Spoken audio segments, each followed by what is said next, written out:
Okay student, तो जो नया डेफिनेशन, जो एक्चुअल डेफिनेशन कार्बोहाइड्रेट का दिया गया वो क्या है, आइए उसको समझते हैं। तो कार्बोहाइड्रेट के डेफिनेशन को मैंने 4 पॉइंट्स में तोड़ के समझाया है। देखिए, पहले मैं क्या लिखा हूं, कंटेन्स, फिर मैं क्या लिखा हूं, नेचर, फिर मैं क्या लिखा हूं, मेन फंक्शनल ग्रुप। मैं शॉर्ट में लिख दिया हूं, जगह थोड़ा कम होने के कारण से मैं शॉर्ट में लिख दिया हूं, आप समझिएगा, और सब्स्टिट्यूएंट के रूप में। तो देखिए इसका डेफिनेशन क्या है, तो देखिए मैं यहां पर कंटेन्स में लिख रहा हूं एटलीस्ट। एटलीस्ट का मतलब होता है कम से कम, at least one chiral carbon. Chiral carbon तो स्टूडेंट आप समझते होंगे, मैंने प्रीवियस वीडियो लेक्चर में मैंने आपको समझाया था। At least 1 chiral carbon contain. Nature में क्या मैंने आपको बताया, रोटेट्स पीपीएल, और पीपीएल का पूरा नाम भी मैंने आपको बताया था, plane polarize light. Main functional group के रूप में क्या होना चाहिए, अल्डिहाइड। मेन फंक्शनल ग्रुप के रूप में क्या होना चाहिए, अल्डिहाइड। या फिर क्या होना चाहिए, कीटोन फंक्शनल ग्रुप। ये जो है ये अल्डिहाइड का फॉर्मूला है।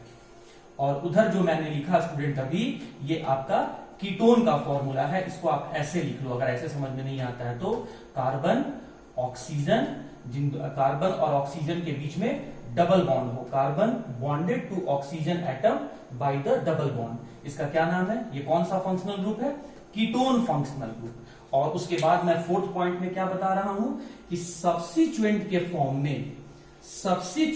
फॉर्म में मतलब सेकेंडरी फंक्शनल ग्रुप के फॉर्म में, सब्स्टिट्यूएंट के फॉर्म में बहुत सारा अल्कोहल ग्रुप हो, बहुत सारा हाइड्रोक्सी ग्रुप हो। पॉली मतलब बहुत सारा, मेनी, पॉली का मतलब तो आप समझने लगे हैं, पॉलीमर चैप्टर मैंने आपको बताया था। पॉली का मतलब हो गया मेनी, और मेनी बहुत सारा संख्या में क्या होना चाहिए, हाइड्रोक्सी ग्रुप कैसे इंडिकेट करते हैं, OH से। तो सुनिए स्टूडेंट, कार्बोहाइड्रेट का न्यू डेफिनेशन, एक्चुअल डेफिनेशन क्या दिया गया, कार्बन, हाइड्रोजन, ऑक्सीजन के एटम के मिलने से बनाया गया वो बायोमॉलिक्यूल जिसमें कम से कम एक काइरल कार्बन हो, जो प्लेन पोलराइज लाइट को रोटेट करवाता हो, मतलब ऑप्टिकल एक्टिव हो। यहां पर नेचर में डेफिनेशन में मैंने लिखवाया है ऑप्टिकल एक्टिव कहने का मतलब क्या होगा, ध्यान दीजिए स्टूडेंट, मैंने क्या बोला है, मैंने नेचर में लिखा है ऑप्टिकली एक्टिव। और ऑप्टिकली एक्टिव का मतलब क्या हो गया, जो प्लेन पोलराइज लाइट को या तो क्लॉकवाइज में मूव करवाता है, या तो प्लेन पोलराइज लाइट को एंटी क्लॉकवाइज में मूव करवाता है, उसी को कहते हैं ऑप्टिकली एक्टिव सब्सटेंस। तो डेफिनेशन सुनिए क्या बोला गया, वो बायोमॉलिक्यूल्स या फिर कार्बन, हाइड्रोजन, ऑक्सीजन एटम के मिलने से बनने वाला वो बायोमॉलिक्यूल्स जिसमें कम से कम एक काइरल कार्बन हो, वो कंपाउंड खुद नेचर वाइज ऑप्टिकली एक्टिव हो, मतलब प्लेन पोलराइज लाइट को मूव करवाने वाला हो, उसमें मेन फंक्शनल ग्रुप के फॉर्म में या तो अल्डिहाइड हो या तो कीटोन हो, और सब्स्टिट्यूएंट के रूप में बहुत सारा हाइड्रोक्सी ग्रुप प्रेजेंट हो। तो ऐसे मिलने वाले सभी बायोमॉलिक्यूल्स को कार्बोहाइड्रेट कहा गया, सैकराइड कहा गया, या फिर शुगर कहा गया।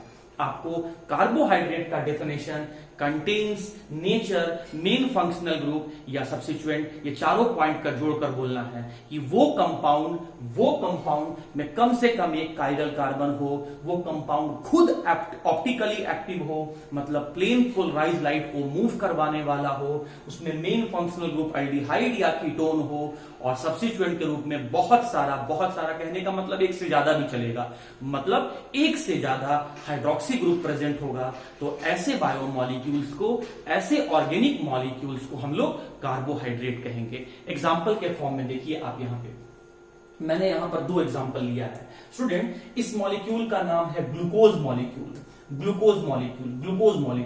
जरा इसका आप एग्जाम्पल देखिएगा, इसका स्ट्रक्चर देखिएगा। इसमें आपको क्या दिख रहा है, मैंने आपको बताया था और आपको अब याद भी रखना है कि ग्लूकोज मॉलिक्यूल में 4 कायरल कार्बन है। एक ये वाला कायरल कार्बन है, ये कायरल कार्बन है, ये कायरल कार्बन है और ये कायरल कार्बन है। तो जरा देखिए यहां पर मेन फंक्शनल ग्रुप के फॉर्म में क्या है, एल्डिहाइड फंक्शनल ग्रुप है। बहुत एक से ज्यादा देखिए हाइड्रोक्सी ग्रुप प्रेजेंट है, एक से ज्यादा हाइड्रोक्सी ग्रुप प्रेजेंट है। देखिए second carbon, third carbon, fourth carbon, fifth carbon और सिक्स्थ कार्बन, सभी कार्बन के साथ hydroxy group, OH group attach है। तो हम क्या देख रहे हैं, इस मॉलिक्यूल में, इस कंपाउंड में यहां पर मेन फंक्शनल ग्रुप एल्डिहाइड है, सेकेंडरी फंक्शनल ग्रुप के फॉर्म में एक से ज्यादा हाइड्रोक्सी ग्रुप प्रेजेंट है और इसमें 4 कायरल कार्बन प्रेजेंट है और साथ ही साथ ये जो मॉलिक्यूल है वो प्लेन पोलराइज लाइट को क्लॉकवाइज में राइट साइड में मूव करवाता है। आपको पता होगा स्टूडेंट कि ग्लूकोज के आगे ये पॉजिटिव साइन ऐसे लिखा जाता है, पॉजिटिव साइन लिखा जाता है, जिसका मतलब होता है कि ये मॉलिक्यूल प्लेन पोलराइज लाइट को क्लॉकवाइज में राइट हैंड साइड में मूव करवाता है। तो जरा देखिए क्या इस मॉलिक्यूल में कायरल कार्बन है, बिल्कुल कायरल कार्बन है। क्या ये मॉलिक्यूल प्लेन पोलराइज लाइट को मूव करवाता है, बिल्कुल मूव करवा रहा है क्लॉकवाइज में। इसमें मेन फंक्शनल ग्रुप एल्डिहाइड है और एक से ज्यादा हाइड्रोक्सी ग्रुप प्रेजेंट है। तो हम लोग कह सकते हैं कि glucose is an example of carbohydrate. अब मैं थोड़ा सा स्टूडेंट ग्लूकोज के स्ट्रक्चर को बदल रहा हूं, या फिर मैं यहां पर दूसरा एग्जांपल लूंगा, दूसरा एग्जांपल फ्रुक्टोज लूंगा। दूसरा एग्जांपल में मैं यहां पर स्टूडेंट फ्रुक्टोज लेने जा रहा हूं। आपको स्ट्रक्चर रटना नहीं है, स्ट्रक्चर बनाना भी मैं सिखा दूंगा, लेकिन पहले आप डेफिनेशन पे गौर कीजिएगा। तो देखिए मैं फ्रुक्टोज का स्ट्रक्चर पहले बना देता हूं। फ्रुक्टोज का भी फॉर्मूला ग्लूकोज के जैसा ही होता है, C6H12O6, लेकिन इसमें मेन फंक्शनल ग्रुप कीटोन होता है। एक बार मैं स्ट्रक्चर बना देता हूं स्टूडेंट, आप ध्यान से देखिएगा, स्ट्रक्चर देखिएगा आप। ये 1 2 2 कार्बन हो चुका, ये थर्ड कार्बन है स्टूडेंट, ये आपका फोर्थ कार्बन है, ये आपका फिफ्थ कार्बन है और ये आपका सिक्स्थ कार्बन है। तो आप देख सकते हैं कि टोटल 6 कार्बन हो गया। हाइड्रोजन काउंट कीजिए, 2 और 1 3 4 5 6 7 8 9 2 11 और 1 12, हाइड्रोजन 12 हो गया। ऑक्सीजन एटम काउंट कीजिए, 1 2 3 4 5 6, ये हाइड्रोजन एटम भी हो गया। अब स्टूडेंट मुझे यहां पर कायरल कार्बन काउंट करना है। तो अगर आप यहां पर कायरल कार्बन देखिएगा तो ये थर्ड वाला कार्बन, ये फोर्थ वाला कार्बन और ये फिफ्थ वाला कार्बन कायरल कार्बन है। मैं नंबरिंग टॉप से स्टार्ट किया, क्यों? क्योंकि अगर आप टॉप से स्टार्ट करोगे तो ये जो कीटोन फंक्शनल ग्रुप है इसको सेकंड पोजीशन मिलेगा, और अगर बॉटम से स्टार्ट करते तो इस कीटोन फंक्शनल ग्रुप को फिफ्थ पोजीशन मिलता। तो नंबरिंग हम लोग इस तरीके से करते हैं कि फंक्शनल ग्रुप को लोवेस्ट नंबर, लोवेस्ट पोजीशन या लोवेस्ट लोकेंट मिल जाए। हाँ जी, तो जरा देखिए क्या इस दिए गए मॉलिक्यूल जिसका नाम स्ट्रक्चर है, क्या इसे कार्बोहाइड्रेट कहा जाता है? तो कार्बोहाइड्रेट कहने के लिए कंडीशन क्या है कि कम से कम उसके पास एक कायरल कार्बन होना चाहिए। यहां पर कायरल कार्बन मौजूद है, 3 कायरल कार्बन मौजूद है। नेचर वाइज वो प्लेन पोलराइज ऑप्टिकली एक्टिव होना चाहिए, मतलब प्लेन पोलराइज लाइट को रोटेट करवाना होने वाला चाहिए। और फ्रुक्टोज के आगे स्टूडेंट ऐसे माइनस लिखा जाता है। ये माइनस का मतलब है कि ये मॉलिक्यूल प्लेन पोलराइज लाइट को एंटी क्लॉकवाइज में लेफ्ट हैंड साइड में मूव करवाता है। तो ये मॉलिक्यूल कायरल कार्बन भी रख रहा है, ये मॉलिक्यूल प्लेन पोलराइज लाइट को भी रोटेट करवा रहा है।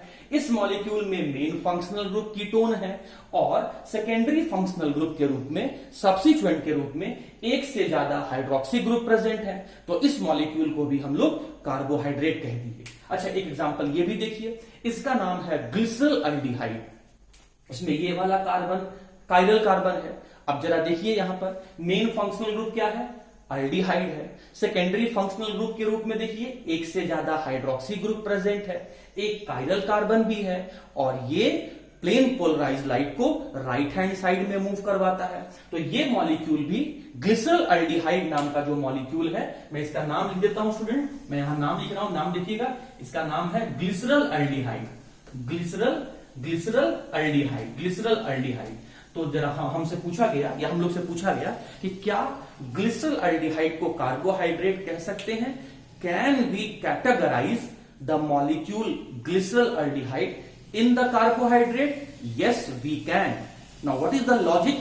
क्या रीजन है, किस बुनियाद पर हमने कह दिया कि ये कार्बोहाइड्रेट है? क्योंकि इसमें एक कायरल कार्बन है, ये प्लेन पोलराइज लाइट को क्लॉकवाइज में मूव करवा रहा है, मतलब ये नेचर वाइज ऑप्टिकली एक्टिव है। इसमें मेन फंक्शनल ग्रुप एल्डिहाइड है, सेकेंडरी फंक्शनल ग्रुप के रूप में आपका एक से ज्यादा हाइड्रोक्सी ग्रुप प्रेजेंट है, तो हम इस ग्लिसरॉल्डिहाइड मॉलिक्यूल को कार्बोहाइड्रेट कह सकते हैं। ध्यान आपको यह रखना है कि स्टूडेंट कि वो ऑर्गेनिक मॉलिक्यूल या फिर वो बायो मॉलिक्यूल जिसमें कम से कम एक कायरल कार्बन हो, जो नेचर वाइज ऑप्टिकली एक्टिव हो, मेन फंक्शनल ग्रुप एल्डिहाइड या कीटोन हो और एक से ज्यादा मतलब पॉलीहाइड्रोक्सी ग्रुप को रख रहा है, तो ऐसे बायो मॉलिक्यूल को कार्बोहाइड्रेट कह दिया गया। ये है सही डेफिनेशन, न्यू डेफिनेशन जो आपको याद करके रखना है। ऑप्टिकली एक्टिव, जो मैंने कॉपी में लिखा है उस पर गौर कीजिएगा, ऑप्टिकली एक्टिव पॉलीहाइड्रोक्सी एल्डोज और कीटो, पॉलीहाइड्रोक्सी एल्डोज और keto group with at least one chiral carbon are known as carbohydrates. और ध्यान ये भी रखना है कि कार्बोहाइड्रेट्स का दूसरा नाम सैकेराइड या फिर शुगर मॉलिक्यूल होता है। तो उम्मीद करता हूं स्टूडेंट कि कार्बोहाइड्रेट का डेफिनेशन आपको समझ में आ गया होगा। अब हम आते हैं क्लासिफिकेशन ऑफ कार्बोहाइड्रेट, मतलब कार्बोहाइड्रेट को कैसे बांटा गया है।